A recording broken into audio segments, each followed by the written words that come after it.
Bienvenidos, bienvenidas a Conversaciones en la Asesoría General de Gobierno.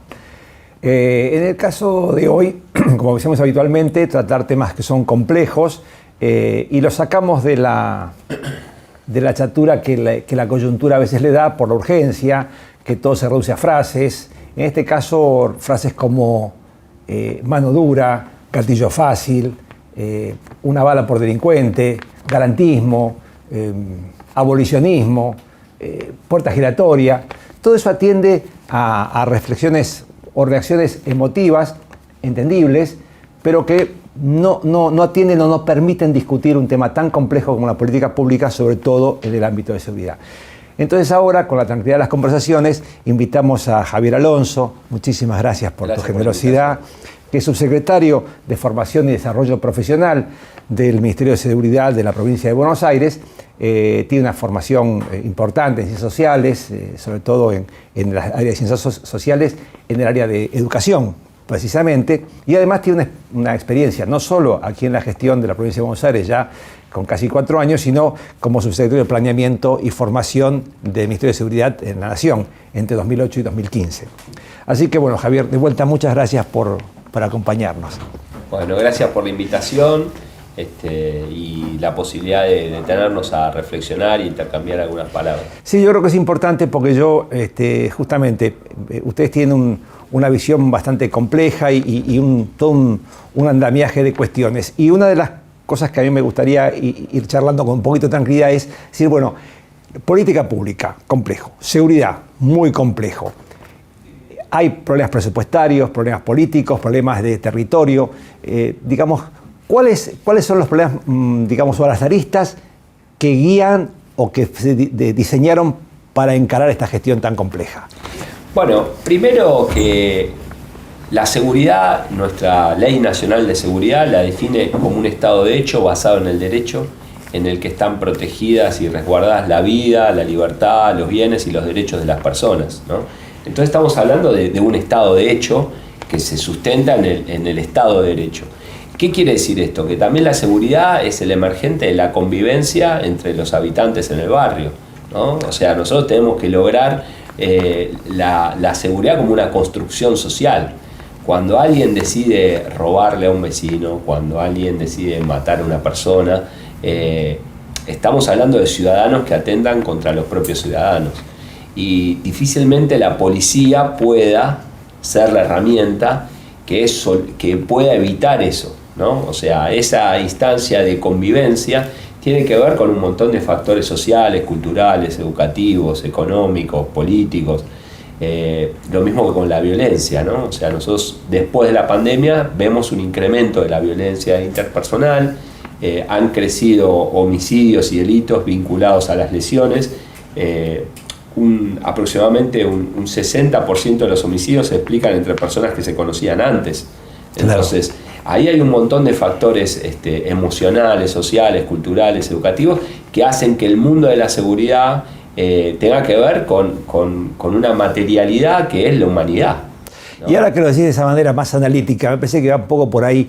Digamos, ¿cuál es el rol de una planificación o un análisis, digamos, científico o de evidencia científica esto? Digamos, ¿es relevante para construirlo? Sí, por supuesto, la planificación es muy relevante. Nosotros, antes de llegar a la gestión, teníamos un diagnóstico muy elaborado de cuál era la situación en la provincia de Buenos Aires. Y había una cuestión que era muy relevante y que tiene que ver con el rol de la policía, que es el ejercicio de la autoridad, ¿no? Nosotros creemos que es absolutamente relevante un buen ejercicio de la autoridad en el territorio por parte de la policía, con todo lo que eso implica, ¿no? El ejercicio de la autoridad, un ejercicio de la autoridad que sea firme, que sea profesional, que rinda cuentas de ese ejercicio de la autoridad y que tenga que ver en el marco de una política pública. Mando, comando, control. Exactamente. Bueno, al principio de la gestión se lo escuchó mucho al ministro hablar de eso. Nosotros, una de las primeras evaluaciones que hacíamos es que había una falta de responsabilización de actores, ¿no? O sea, no estaba claro quién mandaba, dónde, las comisarías dependían de un jefe, los comandos de patrulla, que son los patrulleros que responden al 911, respondían a otro jefe. Había todos solapamientos de responsabilidades donde todo era muy opaco y no estaba claro quién era responsable de qué. Entonces, a la hora de ejercer la autoridad en el territorio, la policía actúa cuando hay un orden que se rompe, ¿no? O sea, cuando hay alguien que traslade el delito, tenemos que hacer cesar el delito y hacemos un patrullaje preventivo para que esa presencia policial pueda disuadir y pueda acercarse a una pronta respuesta. Todo eso tiene que estar organizado, tiene que estar ejecutado. Y eso tiene que ver con la responsabilidad. Para eso el mando tiene que ver con el ejercer el mando de los jefes con sus subalternos. El comando tiene que ver con comandar las acciones en el territorio y eso responde a una planificación. Nada de todo eso existía en la organización policial. Nosotros hicimos una reforma de esa organización policial en el medio de la pandemia.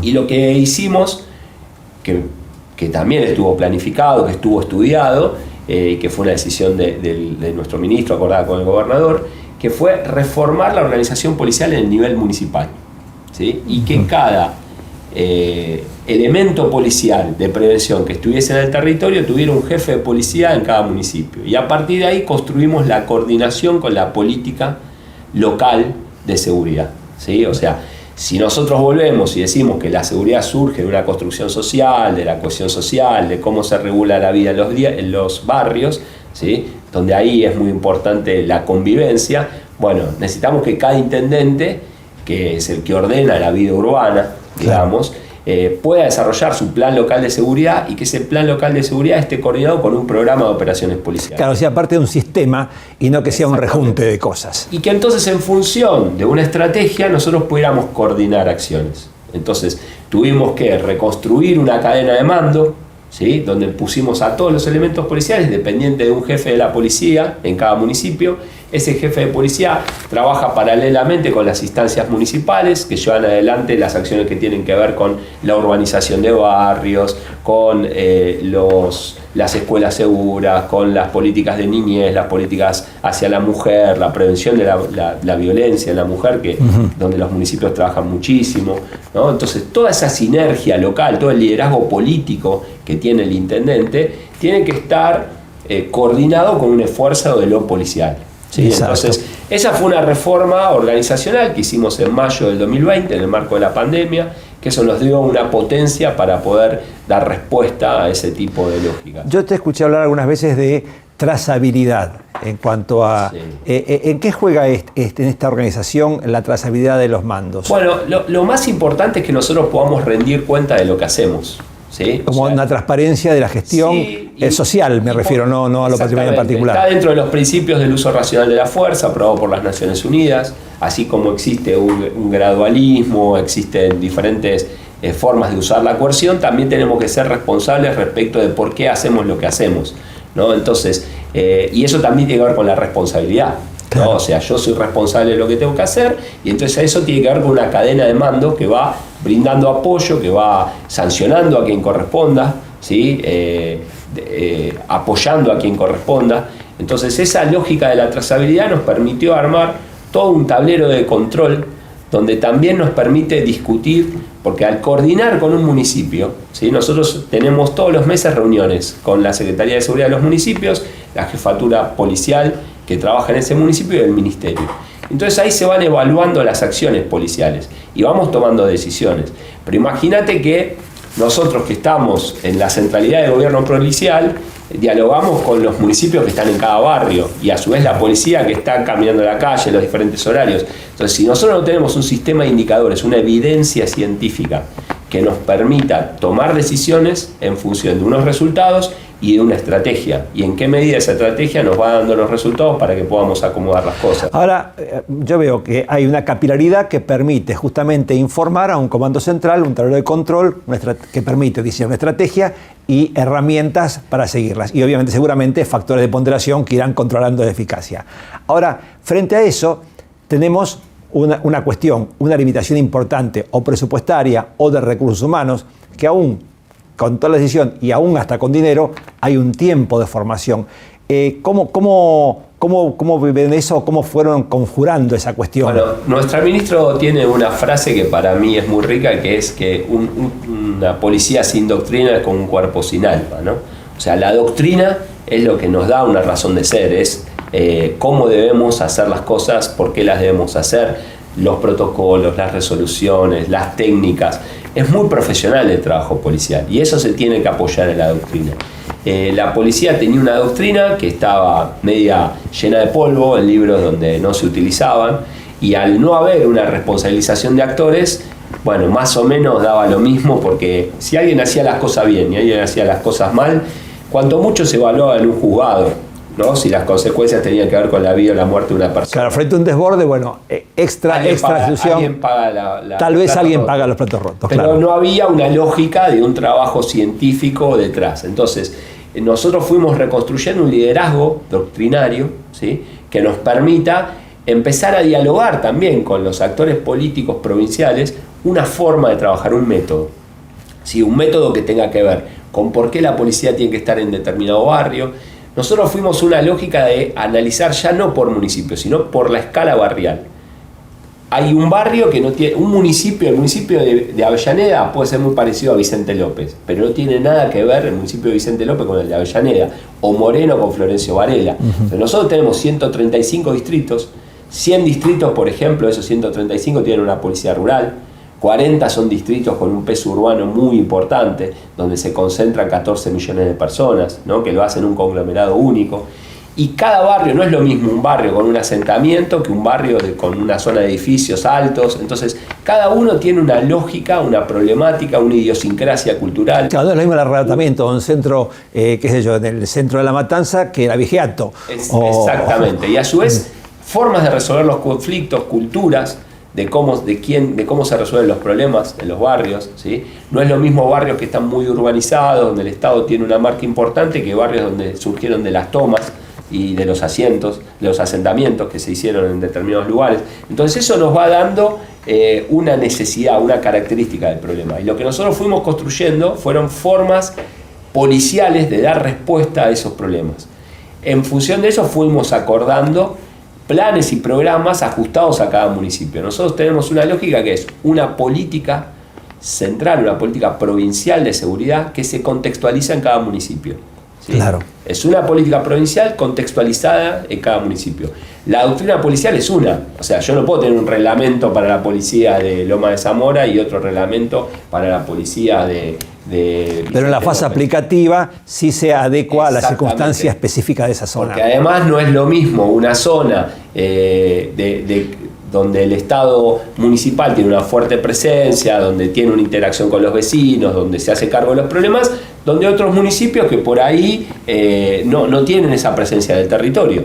Entonces también la policía cuenta con menos recursos, o sea, no es lo mismo en una toma de tierras que logremos armar una mesa judicial con la gente de hábitat, de vivienda, a que esté la policía solo con todo lo que están usurpando la tierra. Bueno, ahora, entonces esas son dinámicas que nos hace que siempre el actor policial siempre va a estar, igual que el maestro, igual que el médico que va a la salita de atención primaria. Esos son los actores que van a estar siempre en el territorio.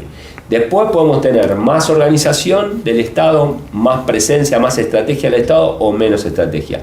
Lo que para nosotros es importante es poder construir una doctrina policial con un método policial que nos sirva, con unos criterios que establezcan la forma correcta de trabajar, de las formas que no son correctas, con una expertise policial para resolver los problemas, y que eso se ajuste a una estrategia concreta. Claro, eso lo hace además previsible, además de óptimo. Exactamente. Ahora, hay un tema que vos tocás que es también muy importante y que me parece que es relevante. Es decir, hay una decisión, por ejemplo, del ámbito que les toca a ustedes, seguridad, policía de la provincia, y este plan general, una doctrina que contenga, que religue, que identifique, que de identidad y responsabilidad. Y después el trabajo articulando con municipios. Vos tocaste temas muy sensibles, como desde la violencia familiar hasta delitos económicos. Ahora, la participación de la organización municipal. Sin esa organización, o sea, digamos, no todo lo puede resolver solo la seguridad. Digamos, no, necesitan seriamente esto. Y se encuentra esto, es parejo, más o menos. Por ejemplo, no es lo mismo tener un municipio que desde hace 10, 15 años tiene todas las cuadras asfaltadas, ¿sí?, que tiene toda la red de cloacas, toda la red de agua potable, que municipios donde no hay calles y donde las patrullas tienen que patrullar por el campo o por terrenos o por calles de tierra, donde a veces hay pozos tan grandes que no podemos avanzar y podemos patrullar a 10 km/h, o calles que se ven inundadas cuando llueve y entonces el patrullaje se reduce, por ejemplo, ¿no? Claro. No es lo mismo cuando tenemos barrios enteros donde por ahí fueron creciendo tomas que se fueron desarrollando o crecimientos de viviendas y no hay escuelas y los pibes no tienen a dónde ir o tienen que hacer 2 horas en colectivo. Digamos, la frecuencia de la urbanidad, la frecuencia de los colectivos, la dinámica de la organización social, la vida, la presencia de iglesia, la presencia de clubes, la presencia de escuelas, de una cohesión social, de una vida comunitaria, genera lo que se llama el control social informal. El control social informal es lo que hace que en el sentido común del barrio, qué es lo que está bien, qué es lo que está mal, qué es lo que está permitido y qué es lo que no está permitido. Por ejemplo, si usted está a las 3 de la tarde en 9 de julio, Independencia, y el semáforo se pone en rojo, no se le ocurre cruzarlo en rojo. Ahora, si usted está en un barrio del conurbano a las 2 de la mañana, en una calle que está muy oscura, se pone un semáforo en rojo y probablemente cruce. ¿Sí? ¿Por qué? Porque hay una expectativa de que me puede pasar algo malo y de que los demás no respeten la ley y entonces atenten contra mí. Bueno, entonces yo transgredo la ley, transgredo la norma para cuidarme. Esa lógica del control social informal tiene mucho que ver con el ordenamiento urbano que hacen los intendentes, con la inclusión social, con la idea de que los pibes estén criándose en ámbitos de socialización que son importantes. Miren, nosotros construimos un indicador que es el índice de vulnerabilidad barrial a la violencia. ¿Qué es esto? Nosotros lo que hicimos fue, nosotros tenemos los mapas de calor, ¿sí? Que son los lugares donde se concentran los delitos, ¿sí? Donde está la actividad económica, donde se producen los robos, los arrebatos, los robos de autos, y eso nos permite trabajar la respuesta de la policía a la prevención del delito prevenible, ¿no? A la prevención de los robos, de los hurtos. Ahora bien, lo que nosotros vimos es que los homicidios se producen en otros lugares. Entonces, lo que nosotros pudimos mapear es que hay lugares del territorio donde se concentra la actividad económica y los delitos económicos, los delitos del robo, del hurto contra los bienes o contra la propiedad, y hay otros delitos que tienen que ver con la concentración de la violencia lesiva, donde se producen homicidios, donde se concentran los llamados de la gente diciendo que escucha disparos, que hay balaceras, que hay riñas entre bandas, que hay disputas territoriales, donde ahí hay una concentración lesiva. Y cuando uno pone los dos mapas, los superponen, son como negativos, ¿sí? En un lugar donde se concentra la actividad económica no se producen los delitos lesivos. Entonces, claro, hay diferentes herramientas analíticas que fuimos desarrollando para pensar respuestas policiales alternativas, ¿sí? Porque no es lo mismo trabajar en un barrio donde hay un montón de armas ilegales, donde los conflictos se resuelven a los tiros, ¿sí? Claro, que un lugar donde se respeta la ley y donde la convivencia está asociada a una resolución de conflictos en el marco del Estado de Derecho.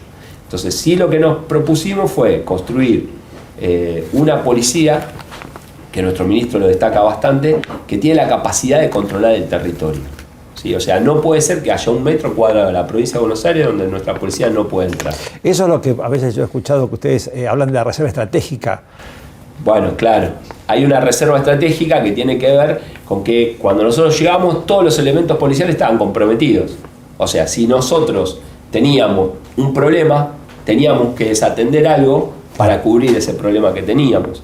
Entonces, la reserva operativa tiene que ver con tener elementos que puedan actuar para trabajar en la disuasión rápida de los diferentes focos. También trabajaron en la incorporación de personas. Sí, bueno, nosotros nos encontramos con un reclutamiento los últimos 4 años de la gestión anterior, donde los municipios del conurbano habían perdido 10.000 policías, ¿sí? Y la mayor parte de la incorporación había ido a los distritos del interior de la provincia. Y la verdad que había un déficit de policías en el conurbano, había un déficit de policías en el interior. Entonces fuimos haciendo un planeamiento estratégico para identificar dónde teníamos que reclutar policías para que el policía trate de trabajar lo más cerca posible de su domicilio, ¿sí? Entonces fuimos haciendo, por ejemplo, para las policías rurales, incorporamos 1.000 policías rurales con una formación especializada en policía rural, y eso fuimos reclutando de los lugares que potencialmente serían. Donde hacían falta. Ajá. Para que puedan conocer el lugar donde iban a trabajar. Lo mismo hicimos en el conurbano. Y también lo hicimos con un método de selección, trabajando también con los gobiernos locales para potenciar las redes de las bolsas de trabajo locales, de las diferentes estrategias de juventud. No es fácil, sabemos que hay problemas en el reclutamiento de personal para eso iba a preguntar, digamos, ha sido... Digamos, para cualquier puesto laboral es muy difícil encontrar un personal que sostenga la disciplina de trabajo, digamos, es algo que tiene que ver con este momento histórico, ¿no? En nuestro país, y también, en la sociedad. Me imagino que tendrá que ver también las desigualdades sociales, las profundizaciones o no, tiene una incidencia muy importante en todo este esquema. Sí, también nos tocó la pandemia, ¿no? Que eso implicó que un montón de pibes tuvieran dificultades para terminar el colegio, para lo que significó volver a estudiar, terminar las escuelas secundarias, o sea, nos afectó mucho todo eso, ¿no? Después hay una histórica tradición de quiénes son las familias que aportan sus hijos a la policía, ¿no? Históricamente son hogares humildes en general, en el conurbano, y por ahí familias de clase media al interior, las que aportan los policías, sus hijos a la policía. En fin, es una... Y han trabajado también con los planes de estudio. Sí, trabajamos con los planes de estudio fundamentalmente con la metodología de la formación, ¿sí? Nosotros, cuando llegamos, los cadetes estaban 9 horas en el aula y era toda una formación teórica.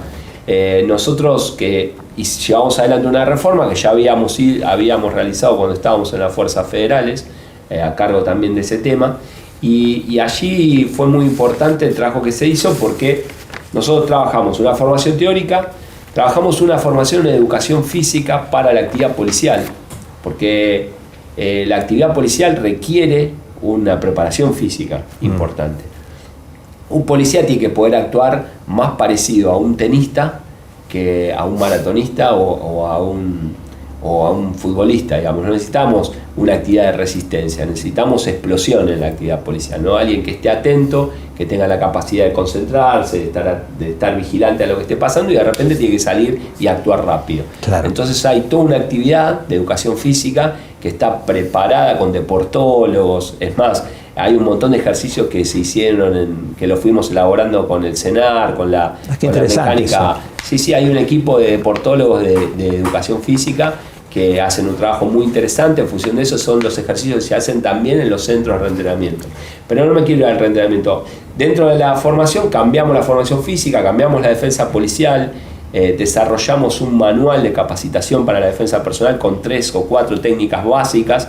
O sea, no necesitamos profesores de taekwondo, necesitamos que sepan hacer algunas maniobras elementales, maniobras básicas para reducir una persona. Y después otro que necesitamos es que la policía sepa resolver problemas. O sea, la policía lo que va a hacer es resolver problemas. Claro, porque hay un tema que es complejo, porque la fuerza de seguridad tiene justamente que prevenir el delito, eventualmente evitar una flagrancia, proteger la vida y los bienes, y a veces eso está emparentado también con ciertas situaciones de vulnerabilidad social, y entonces sea la que tiene que ser o la que no tiene que ser, pero el que está ahí es la policía.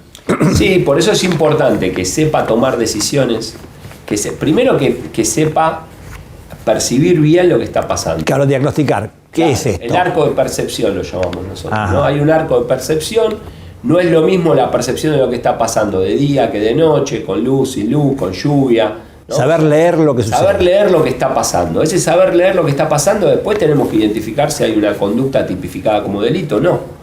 Porque hay cuestiones que pueden estar pasando, que pueden no ser delictivas, puede ser una disputa, una pelea entre vecinos, que tenemos que tratar que quede ahí y que no avance en algo peor, ¿sí? Y después tenemos que poder actuar conforme a los protocolos. Pero la gente no anda por la calle con un cartel que dice robo agravado. Eso es lo que le pone después el fiscal, ¿no? O sea, la gente está por la calle. Sucede la interacción social. Sucede la interacción social, el policía tiene que detectar que se trata de un delito, que no se trata de un delito, tiene que actuar conforme un protocolo. Que puede llegar a ser un delito sin escala. Tiene que preservar la vida de los terceros, tiene que preservar su propia vida, ¿sí? Tiene que actuar frente al delincuente con un montón de protocolos que tienen que ver con el uso de la coerción, tiene la capacidad hasta sacarle la vida al delincuente.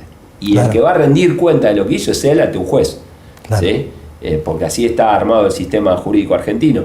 Entonces, nosotros tenemos que darle confianza a ese policía para que trabaje, tenemos que darle capacitación, tenemos que darle profesionalismo.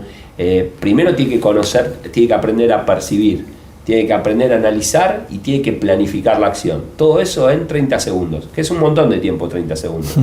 Pero él no puede dudar la técnica la tiene que tener aceitada, el movimiento físico, el movimiento mecánico lo tiene que tener aceitado, el arma tiene que estar funcionando en buenas condiciones, ¿sí? Tiene que tener la fortaleza física, tiene que tener la lucidez para tomar una decisión y tiene que aplicar un protocolo. Ahora, todo eso implica que él toma decisiones, o sea, necesitamos una formación que le enseñe a tomar decisiones aplicando un criterio, y eso no se resuelve con una enseñanza áulica, ¿sí? Exclusivamente.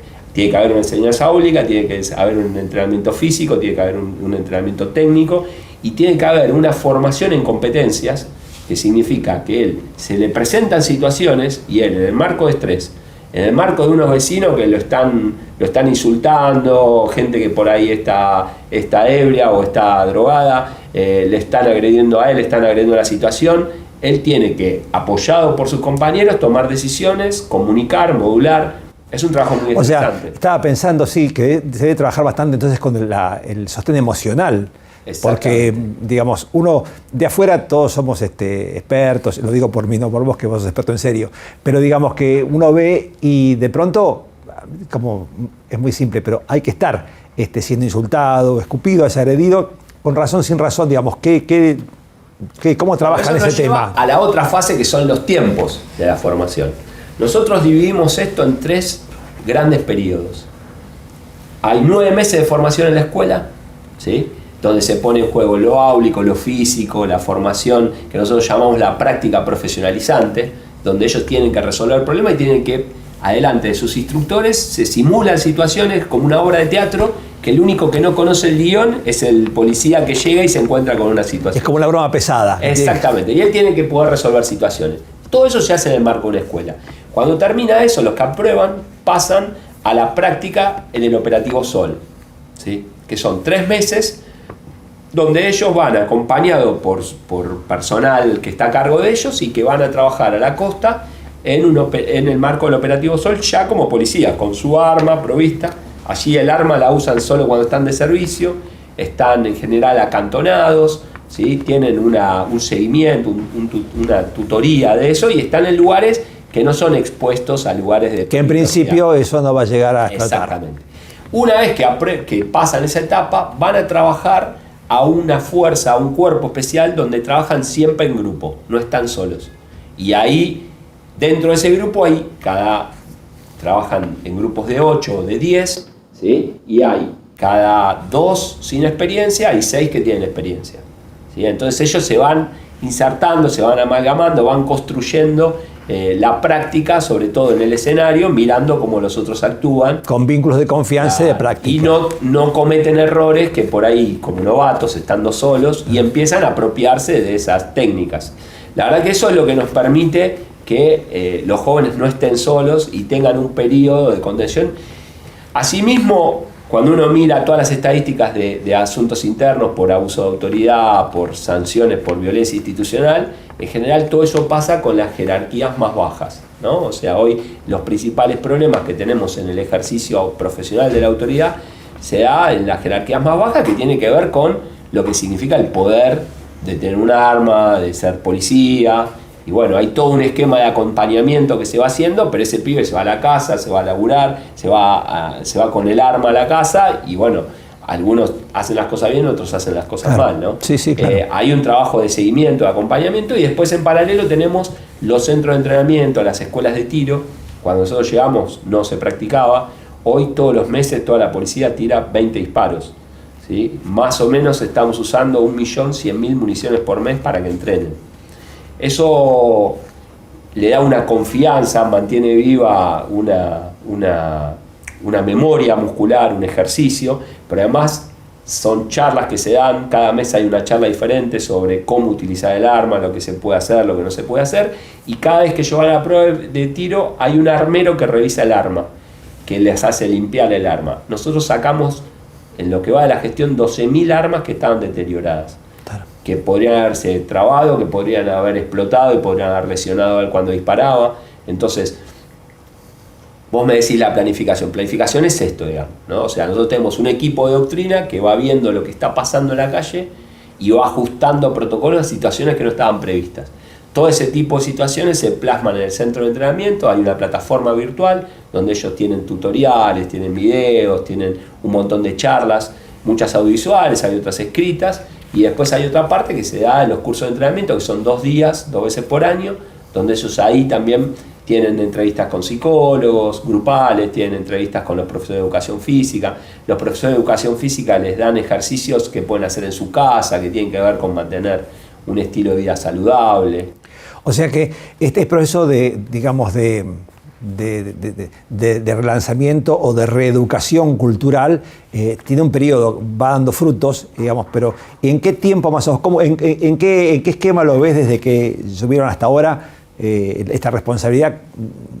¿Puede dar la vuelta? Yo creo que hoy está muy asimilado. Creo que el policía es una persona que la mayoría de la policía quiere estudiar, quiere vivir mejor, quiere progresar. Es una persona muy sacrificada, muy disciplinada respecto del resto de las personas de su edad, digamos. Y ellos valoran mucho el entrenamiento. Por ahí algún mes les puede complicar, pueden quejarse porque tienen que ir, digamos. Pero en general ellos hoy tienen sus armas en buen estado, todos tienen chaleco antibala personal que no está vencido, que eso es algo que antes no pasaba, tienen los uniformes, tienen patrulleros nuevos que son cómodos, que tienen aire acondicionado, que tienen calefacción, que están blindados. Digamos, todo eso me parece que es un combo, ¿no? Es una tecnología. Tenemos informatizados todos los sistemas de 911. Hace poquito el gobernador inauguró el nuevo centro de atención del 911. Hoy usted llama por teléfono y ya esa llamada nos geolocaliza la ubicación, y hay todo un seguimiento de todas las cartas, ¿no? Esa carta se entra en una computadora, se va a un despacho, hay 33 centros de despacho, y cada centro de despacho tiene una supervisión que trabaja solo en la respuesta a la llamada y también desde que empezó la llamada hasta que se cierra la carta, hasta que el patrullero le da respuesta, hay un seguimiento, un sistema informático con supervisores que van controlando cada una de las llamadas.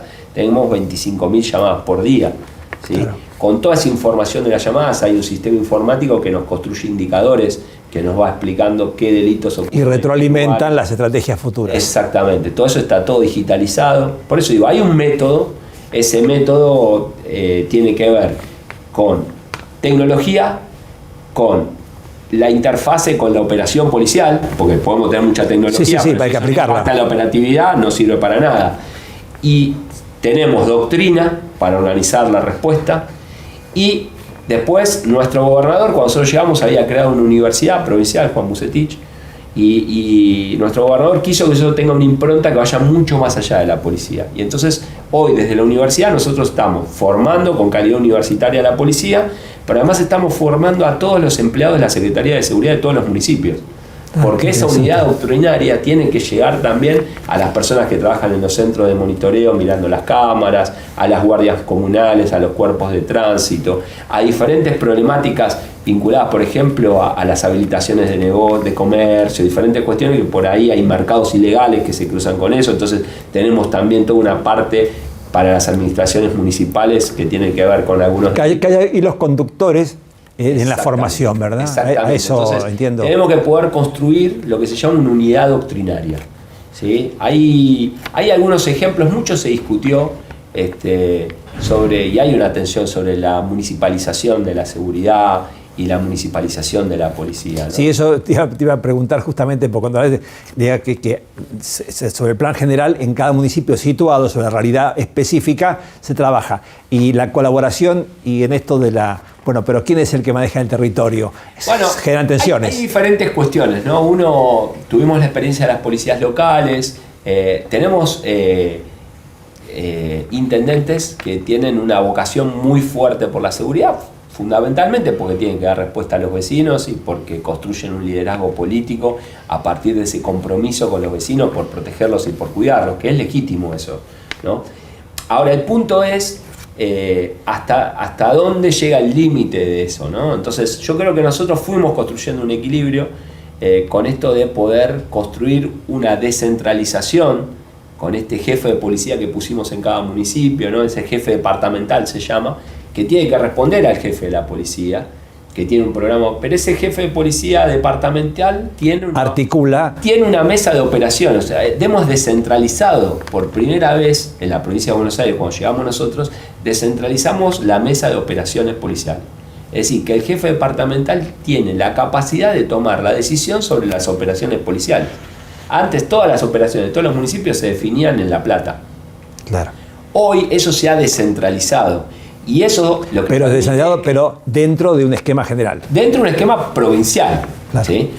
Lamentablemente, los ejemplos que hay en el mundo de municipalización de la policía, por ejemplo el caso de México, no han sido buenos, digamos, ¿no? O sea, si nosotros delegamos todo lo policial en el municipio, va a haber municipios que van a trabajar muy bien y municipios que van a trabajar más o menos y municipios que van a trabajar mal. Se desgrana la provincia en realidad. Sí, pero más allá de desgranarlo, lo que hay que tener es que hay dinámicas delictivas que van más allá de los límites de los municipios. Hay municipios que dividen una calle, un barrio es un municipio y del otro lado de la calle es otro municipio, digamos, ¿no? Y la dinámica delictiva no sabe de esos límites.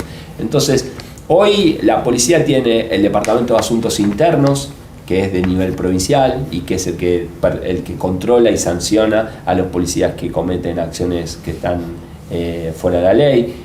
La unidad doctrinaria de la que estamos hablando. Entonces, nosotros lo que creemos es que tiene que crecer el protagonismo del gobierno local en las políticas de seguridad. Pero en función de un plan provincial. Articulando una estrategia con la policía provincial. Y que nosotros hemos abierto escuelas de policía en cada municipio. Entonces, por ejemplo, los cadetes están un mes internados en la escuela y después hay semanas que van a cursar esa escuela municipal donde trabajan con las diferentes políticas sociales del municipio, donde ellos les explican la conformación de los barrios, conocen cada uno de los barrios de los municipios, hay una estrategia de cómo funciona el sistema de seguridad municipal con el sistema de emergencias, el cuerpo de tránsito, la guardia comunal, los centros de monitoreo, ¿sí? O sea, tenemos que integrarnos en eso y tenemos que integrarnos con una lógica de trabajar descentralizadamente, pero manteniendo para nosotros una política provincial. Hay un sistema. Hay un sistema que tiene que ver con la justicia también, que es provincial, ¿no? Hay bandas que trabajan en un lugar y que roban autos en un lado y los venden en otro, que cometen con esos autos homicidios en un tercer municipio. Entonces, tenemos que poder armar estrategias de los mercados ilegales, que hay todo un área que se ocupa de eso, que no está tan vinculado a lo municipal, que está más vinculado a la justicia, que tiene que ver con la inteligencia criminal, con los mercados ilegales, con cómo intervenimos en esos mercados ilegales para poder desarmar los delitos. Y te estaba pensando también, me imagino que hay articulaciones con el Ministerio Público y con el sistema judicial en general, independientemente de los casos, como, digamos, como preparatoria u organizativa de vasos comunicantes para colaborar. Sí, ¿sucede eso? Hay un trabajo, bueno, fundamentalmente las causas, ¿no? O sea, la tarea en común que los convoca es que la policía es auxiliar de la justicia, ¿no? Trabaja, el que investiga es el fiscal, ¿no? La policía auxilia al fiscal en esa investigación y el juez de garantía es el que nos da los allanamientos, el que autoriza las detenciones. En toda esa trama institucional, lo que nosotros generamos a veces y sistemáticamente, porque hay un programa que tenemos armado, son charlas de capacitación donde los fiscales trabajan con la policía respecto de los errores que se ven en la conformación de las actas, en la conformación de los procedimientos. Claro. ¿No? Entonces hay muchas veces procesos que se caen por nulidades, por acciones que están mal hechas por la policía o por desfasajes en los tiempos. Entonces hay un trabajo permanente, formal, hay muchos que son informales, hay mesas de trabajo que se sostienen. Sí, a eso me refería yo. Mesas de trabajo que se sostienen, que fundamentalmente son a propósito de las causas, ¿no? Claro. De las causas que se están investigando. Claro.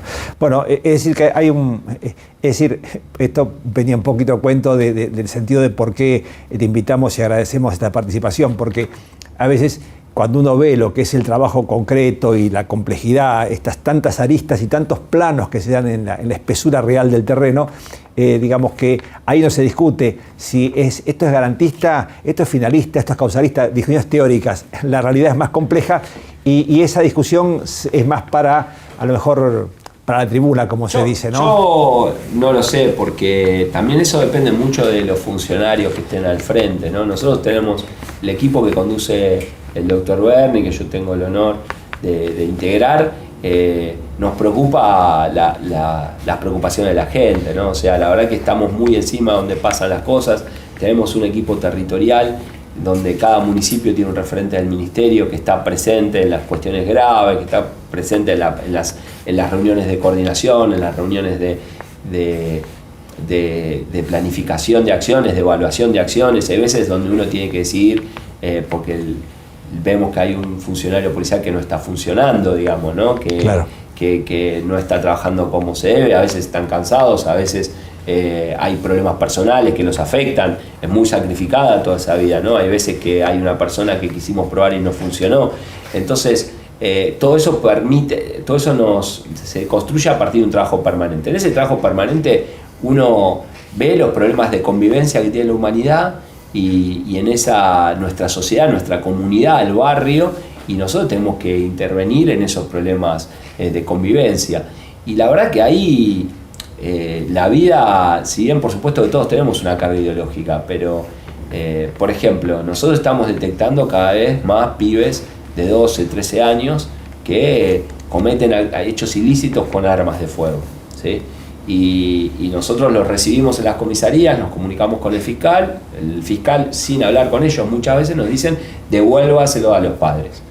Y nosotros sabemos que esos padres, digo, por el trabajo ya tenemos, a veces ni recibimos, claro, lo van a ir a buscar, pero son padres que no se están pudiendo hacer cargo de la crianza. Muchas veces esos pibes viven en la calle, ranchan con pibes adultos, con pibes más grandes, tienen todos problemas de consumo. Digamos, hay una parte del sistema que colapsó, que no lo está pudiendo contener, y ahí para nosotros no hay garantismo ni punitivismo. O sea, lo que hay es un pibe que nosotros creemos que hay que abrazarlo y disputarlo a las organizaciones de narcomenudeo que lo van a querer usar como soldadito, como vendedor, le van a dar droga para hacerlo dependiente de ellos, y eso después va a terminar en donde empiezan a usar armas de fuego. Son pibes que no están estables, no son emocionales. A nosotros nos parece que ahí estamos fracasando como Estado. A mí me impacta esto que decís de abrazarlo, en el sentido porque históricamente, y esto no es, ya en el mundo pasa y pasó, digamos, la exclusión, y a veces las personas, sobre todo con dificultades afectivas básicamente, que se traducen después en lo conductual, necesitan la contención de algo, y la contención por ahí es una banda de asesinos o de robos, y van queriendo, buscando el abrazo que no le da otra sociedad más sana, lo encuentran allí. Bueno, es un desafío enorme. Es un desafío. Claro, no lo puede resolver la policía, obviamente. No resolver la policía, pero uno lo que se encuentra, yo soy peronista, para nosotros los únicos privilegiados deben ser los niños, y nosotros no le estamos dando ningún privilegio a ese pibe, al contrario, lo estamos devolviendo a la fuente de los problemas. Entonces ahí es donde nuestro ministro viene dando un debate político importante, un debate que se tiene que saldar con un acuerdo de los diferentes partidos políticos, de las diferentes instancias del Estado. Nosotros creemos que ahí hay una parte donde los adultos nos tenemos que hacer cargo de lo que está pasando con los pibes. El Estado es consciente de que ese pibe está transgrediendo la ley y no tiene la suficiente capacidad para imprimir una huella que tuerza esa trayectoria delictiva.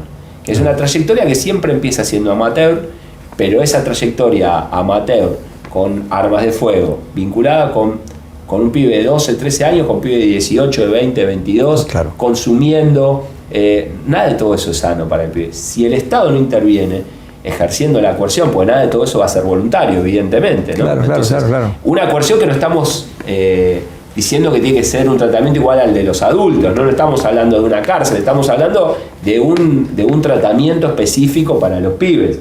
Entonces ahí nos parece que en la estadística criminal, la inteligencia criminal nos muestra un salto al finalizar la primaria, ¿no? Los pibes que se pierden entre la primaria y la secundaria empiezan a vincularse con estas organizaciones de narcomenudeo, que son los pibes que nosotros tenemos una y otra vez, claro, pibes que participan en robos con moto, y eso a medida que crece y se va socializando en esa lógica de violencia más lesiva, termina siendo una amenaza para la sociedad y al mismo tiempo es un pibe que no está formándose. Sí, es la crónica de una muerte anunciada. Evidentemente eso va a pasar así. Y el Estado lleva décadas con ese Nosotros creemos problema. que hay algunas herramientas que podríamos tener y no estamos usando, y creemos también que hay que transformar algunas otras herramientas. Me parece que esos son unos debates que debiéramos tratar de meternos superando las etiquetas ideológicas de las izquierdas, las derechas, los garantismos, los populismos, y tratar de resolver los problemas, porque la gente, las madres vienen desesperadas diciendo ya no sé qué hacer con mi hijo, ¿no? Métalo preso, te dicen. Sí, sí, claro. Déjenlo en la comisaría porque a mí no me hace caso, se va a ir.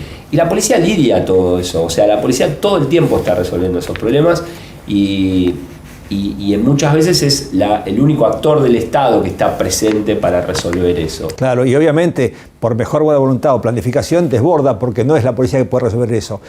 Me quedo con este criterio de abrazo y el criterio de disputar una niñez, juventud, que o lo hace el Estado o queda esto medio perdido por las condiciones justamente de pobreza extrema, exclusiones sociales. Nosotros ya hoy en los barrios no tenemos ni búnker. Porque hoy, como nosotros atacamos todo eso, estamos siendo muy eficientes en el control territorial, bajan con mochilas que tienen 30, 40 dosis y venden con mochilas y se van en esquinas. ¿Sí? Todo es muy dinámico, es muy ágil, muy rápido. Y para eso los pibes son importantes. En algunos lugares más sofisticados hasta arman redes de cámaras para vernos llegar, que están conectadas a la nube, con algún celular, y cada vez se va sofisticando, ¿no? O sea, nosotros nos sofisticamos, nosotros mejoramos, nos profesionalizamos, ellos hacen más sofisticado el delito, digamos. Pero en medio de todo eso, lo que hay es un problema de salud mental que tiene que ver con el incremento de los consumos, que esto ocurrió en toda la región, ¿no? Se ha multiplicado la producción de droga en Sudamérica. Se han multiplicado las incautaciones de drogas, se han multiplicado los consumidores en Europa, Estados Unidos. No es que vamos a resolver el problema de salud mental combatiendo la droga. Claro, Entonces, tenemos que atender, por un lado, el problema de los consumos y de ser más eficientes con una política de salud. Y por otro lado, tener una policía profesional que sepa, capaz de lidiar con la complejidad de todo este fenómeno. Claro. ¿No? Sí, con esa capacidad, decías, del abanico de poder leer lo que sucede y poder escalar, si hace falta, lo que sea, y determinar o diagnosticar exactamente cuál es la acción correcta. Por eso yo creo que tenemos que estar orgullosos del compromiso que tiene nuestra policía. En estos momentos están haciendo un trabajo profesional muy importante, cada una de las departamentales, los cuerpos, las fuerzas de operaciones especiales, porque yo creo que hemos bajado los homicidios.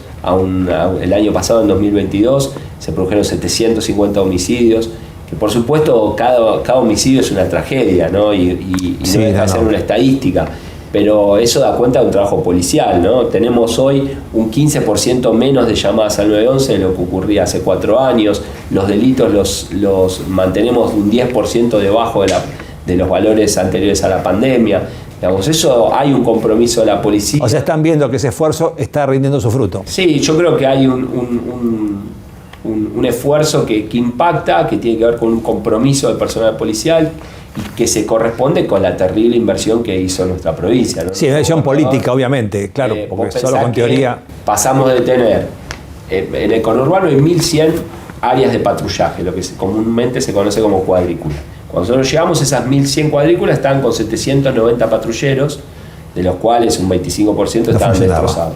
Hoy tenemos en toda la provincia 4.500 patrulleros, ¿sí? Y en el conurbano, para esas 1.100 cuadrículas, tenemos 3 patrulleros por cuadrícula.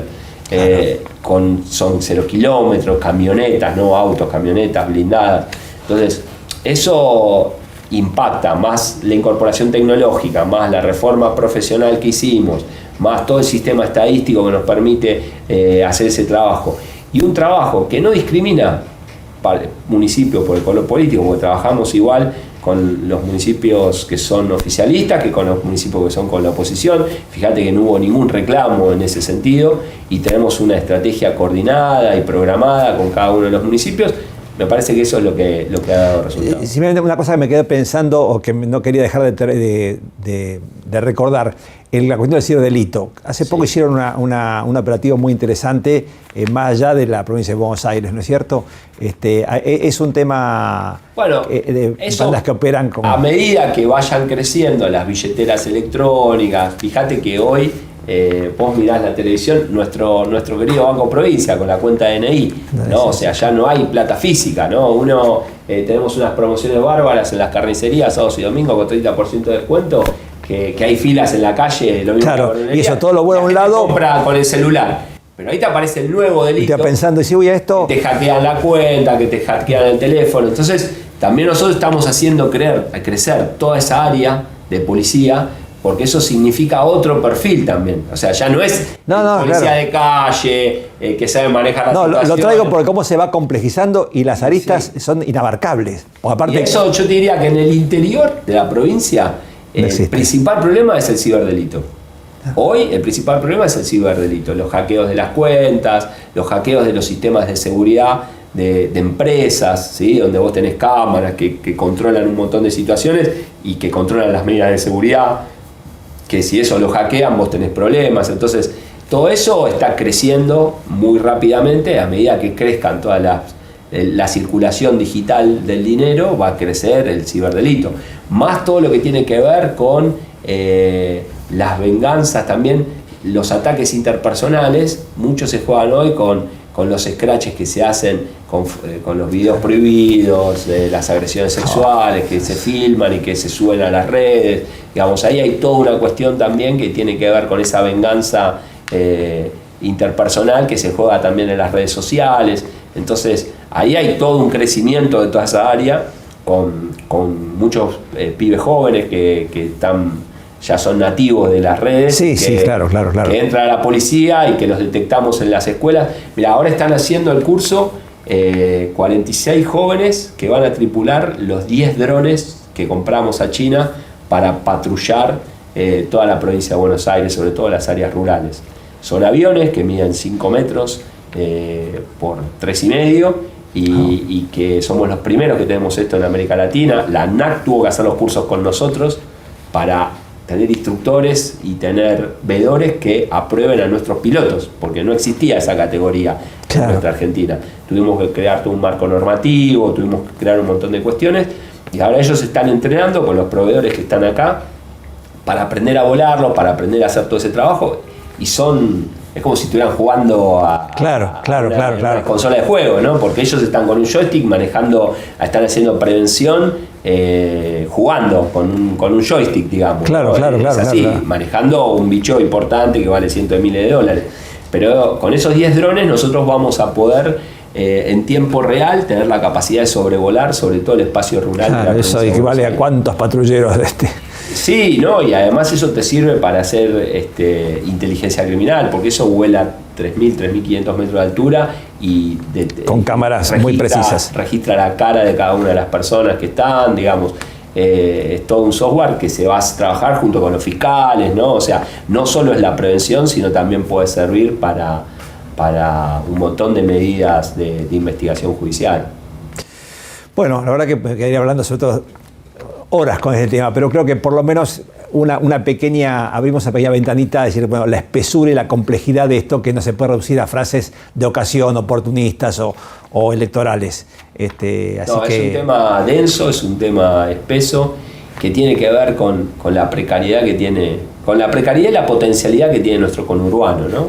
Un conurbano que produce un montón de riqueza, que tiene un montón de barrios vulnerables, que tiene gente brillante, que tiene gente muy comprometida, muy pasional, y todo eso se refleja en la convivencia, y sobre esa convivencia nosotros tenemos que tratar de llevar tranquilidad a los barrios. Me parece bárbaro. Ese es el desafío. Bueno, muchas gracias, Javier, por acompañarnos. Gracias.